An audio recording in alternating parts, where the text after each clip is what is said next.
What's happening, Saints fans? I hope you're having a wonderful weekend. We're going to get into my roster projection, predicting who will make the Saints 53-man roster following OTAs, minicamp, and this is before training camp starts. And just kind of as a note here, I'm filming this earlier in the week. I'm going to be out of town this weekend for a wedding, and then I'm moving into my new apartment this weekend, so I'm off throughout the weekend, but I still wanted to get you guys some content. So if any of these players that I have in my roster projection are cut, or say a trade for Hunter Renfrow, or somebody gets signed, don't shoot the messenger. Things happen. I'm so sorry. I'm trying to plan ahead and get you guys content ahead of time. But guys, before we get into my roster projection, if you think that the Saints have an elite roster, I need you to like the video. And if not, comment why you think that they're not elite yet, because I still think that there might be some moves that the Saints could go and make to get to an elite status, but I do think that the Saints have a very good roster that a lot of people are sleeping on. So, without further ado, here's my roster projection. Your quarterbacks, very straightforward. You got Derek Carr, Jameis Winston, Jake Haener. I think these are all three great quarterback options for the New Orleans Saints. I have a lot of confidence in Derek Carr. Worst case scenario, if things happen, bad things happen, injuries happen, whatever, Jameis Winston, I do have faith in to be good enough as a QB2. Jake Haener, I think with some development, he could be a stud. I think he's a draft steal. He is absolutely electric. Senior Bowl guy, one tough SOB at Fresno State. He lit it up. If you guys need to see more about him, go check out his highlights. They are incredible. And then also to mention, I didn't put him out as a quarterback. He'll be a tight end, but Taysom Hill is an insurance policy for the New Orleans Saints.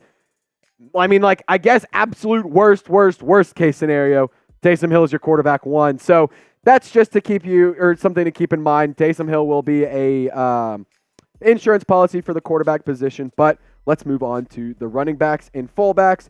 Alvin Kamara, Jamaal Williams, Kendre Miller, Eno Benjamin, that's one that a lot of people might be surprised that make the roster, and Adam Prentice, your fullback.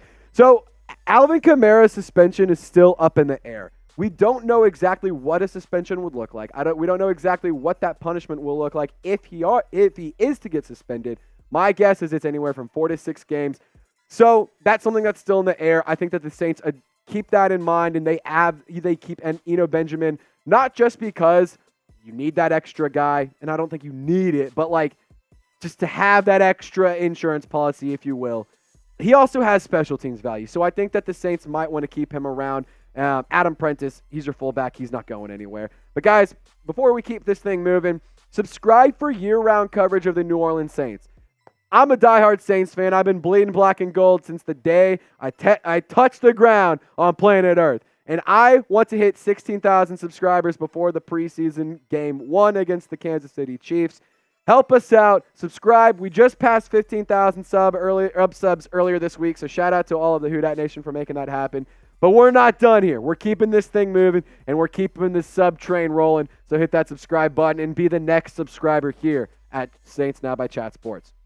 All right, let's stay on the offensive side of the ball, and let's talk wide receivers. This one was kind of a tough one. So I had the Saints keeping Michael Thomas, Chris Olave, Rashid Shaheed, and where it got kind of tough was after those three. Bryan Edwards, A.T. Perry, James Washington, Kirk Merritt for a total of 7 wide receivers. And when you take a look at the wide receiver depth chart as it stands, Chris Olave, Michael Thomas, Rashid Shaheed, those are your 1, 2, 3 wide receivers. A.T. Perry, draft pick from the New Orleans Saints this past year. Keith Kirkwood, he has special teams value. He has a lot of skill. He is a guy that I think that could make the roster. James Washington, the Saints brought him in earlier in free agency. Kawan Baker, another guy that could potentially make the roster. Traquan Smith, I think gets beat out by Bryan Edwards. But then you have guys like Kirk Merritt, Shaq Davis, Lynn Bowden Jr., and Kiki Kuti as well on the depth chart. So there are reports out there that Kirk Merritt has been getting work at running back. So that's why I kept him in the depth chart, because maybe they have him be like another kind of versatile pass catcher, runner. You can kind of do a little bit of everything with him. I think that might be a player that the Saints could be potentially high on. I think that they're getting him work to see how he could find a role for him to fit more so in the offense. So I think that Kirk Merritt has a good chance of making it, but that doesn't. But I'm fully prepared to be wrong. If a guy like Shaq Davis makes the roster, I'm not going to be upset about it. I think he's a phenomenal football player. But another thing to consider here is a Hunter Renfrow acquisition. Whether it's for a trade, whether it's the the Raiders cut him, that's something else to consider. If the Raiders move on from Hunter Renfrow, the Saints bring him in, I think that wide receiver room looks even better than it already does. So that's another name that I would watch out for is Hunter Renfrow, because I think that he could find himself in the black and gold by the end of the season. So another one. Are we getting another Raider? Could it happen? I mean, we're already the New Orleans Raiders pretty much. So let me know. Should the Saints bring in Hunter Renfrow, whether they go and trade for him now, whether they go trade for him before the trade deadline, the Raiders cut him, I don't care how the Saints acquire him. I want you to let me know, should the Saints add Hunter Renfrow? Type Y for yes, type in for no. Let me know in the comment section. So to tight ends, very straightforward. Juwan Johnson, Foster Moreau, Taysom Hill. JJ is Mr. Reliable. Foster Moreau, you made a point to go and get him after trading away Adam Troutman during the NFL draft. Taysom Hill, he's not a tight end. He's not a quarterback. He's not a running back. He's not a defensive player. He's not a special teams guy. He's a football player, and he's a damn good one. So he is going to make the roster as well. Duh. Anyway, so with sticking with true tight ends, Lucas Kroll, I believe, will get back down to the practice squad, because if an injury happens to Foster Moreau or Juwan Johnson, I could see Lucas Kroll getting elevated to off the practice squad up to the active roster and filling in. He's a valuable piece, a UDFA out of Pitt, and I really like Lucas Kroll, and I've been high on him since the Saints signed him last offseason as a UDFA. But I think that Lucas Kroll does stick around on the practice squad. So that's that for you. But let's get down to the trenches, because that's where football games are won and lost. It's not by the quarterback. It's not by the receivers. It's in the trenches. So here I have the Saints bringing in 9 offensive linemen total in the 53-man roster. Trevor Penning, Andrus Peat, Erik McCoy, Cesar Ruiz, and Ryan Ramczyk. Those are your starting 5. But then I also had the Saints keeping James Hurst, Calvin Throckmorton, Nick Saldiveri, Billy Price, a recent free agent acquisition to back up Erik McCoy. Nick Saldiveri, he offers a lot of versatility. He can play any position across the offensive line. The Saints made it a priority to trade up on day 3 to select him in the first pick of day 3 in the 2023 NFL Draft.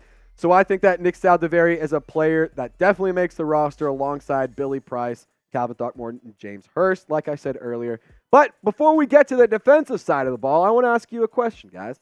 What's the better unit? The defense is damn good. It's always been damn good.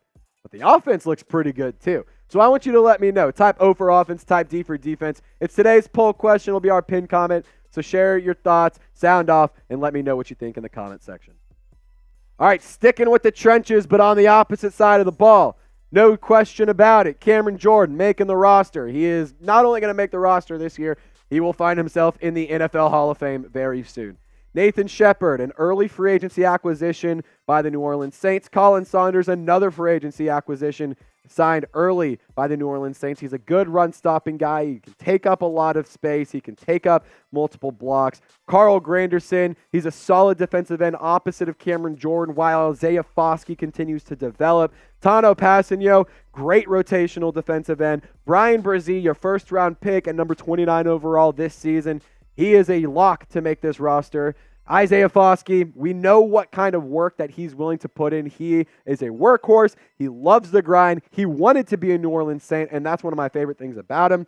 Peyton Turner, I really do believe the Saints are going to keep Peyton Turner. As much as I am on the boat that he's approaching bust status and maybe you look to move on from him, I wouldn't hate trading him away if you went and got a guy like Danielle Hunter or something, but if they don't move Peyton Turner, I think he makes the roster, because at the end of the day, he was still a first-round pick that has some upside. Malcolm Roach, I do believe, will make the roster as well, so that means 9 total defensive linemen. And I will say this, like I mentioned earlier, look out for a Peyton Turner trade or a big addition to the defensive line. You know, guys like Jadeveon Clowney, Yannick Ngakoue, Danielle Hunter, all still available. There's a lot of quality defensive linemen that are a little bit older, I'll say. Maybe they are not as refined all around, but there's still quality players available. So don't be surprised if the Saints make another move to add to the defensive line, because at the end of the day, I don't think it would be a bad idea to add more depth, because I'm, like y'all know, I'm greedy with depth when it comes to that kind of thing. So linebackers, this one was really tough for me. I had a big problem here because the linebacking unit, it's like there's a lot of question marks here. Like Demario Davis, Pete Werner, absolute studs. Demario Davis is one of the all-time NFL greats in my personal opinion. I also think Pete Werner is a guy, when healthy, he can do a lot of really good things for the New Orleans Saints defense. Zach Bond hasn't quite lived up to expectations, but he has familiarity with this defense. DeMarco Jackson, I think that he is your guy that could push Zach Bond and potentially even take over at some point. Anthony Orji, I think, is another guy that does make the roster. I think he has a pretty good size, pretty good athleticism. He can get all over he can move around all over the field. But where I had a tough call was for Nick Anderson, a UDFA out of Tulane. Little undersized, but a very good work ethic, very good football player, and his story is incredible. Ty Summers, another guy that I'm like, maybe he's got experience, but I don't know. Nefi Sewell, another guy. Like, I could see any of these three guys making the roster over an Anthony Orji, or maybe even over another player at a different position if the Saints don't go as deep in certain position groups. This was a tough call for me. So these three guys down below you with their names you see, I think those are guys to keep an eye out for, especially during training camp, because that's where these battles will be won and lost, and that's where the 53-man roster will get its shape, and we'll see what it should look like. So to the secondary, just moving back on the field, you got Tyrann Mathieu, the Honey Badger, don't care. He's sticking around, obviously. Marcus May, free agent acquisition last year. In the 2022, he played all right, didn't play great, but I still think he has some upside, and I'm hoping for a bounce-back season. JT Gray offers a lot of special teams value. He is a player that I think the Saints are pretty high on. Jonathan Abram, the Saints went and signed him early in the offseason. Marshawn Lattimore, duh. Alontae Taylor, duh. Paulson Adebo, another guy that I think makes the roster, because Alontae Taylor, Paulson Adebo, they're battling it out for CB2. Obviously, that CB3 needs to be filled in case of injury and stuff, so Paulson Adebo makes the roster as well. So too does Bradley Roby, and then one of your draft picks from this year, Jordan Howden. So 9 total players in the secondary. And I know a lot of y'all are looking at this list and being like, we're smoked. We're smoked. What I'll say is, he's on the practice squad for now.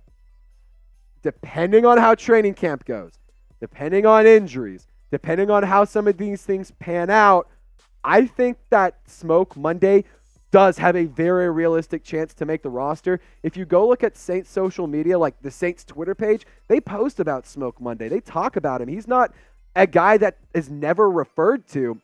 He's a player that is discussed across Saints Twitter, across multiple media heads, and across the Saints official Twitter account. So I think that the Saints like Smoke Monday. I think that he's a player that could make the roster at some point in the year.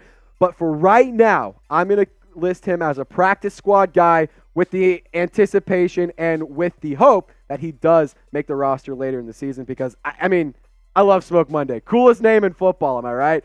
But during training camp, here's another thing to keep in mind. If Lonnie Johnson looks good, I could see him making the roster as well over another player in a different position group. So that's just another name to watch out for during training camp. And to round the show out, I want to talk about the specialists, because Blake Gillikin, your punter, he's competing with Lou Hedley, UDFA out of Miami, the Aussie who's tatted head to toe. I love Lou Hedley. I personally would love for him to stick around at least on the practice squad, because, I mean, he's just a cool dude, and you know, why not? He's dope. Like, you've seen the pictures. He's sick. Will Lutz, I think he beats out Blake Groupie for the kicker battle that's going on right now. I think that Will Lutz has a bounce back. I think the Saints are hoping that he has a bounce back, as well as I am also hoping Will Lutz can take steps in the right direction, because last year he struggled at times.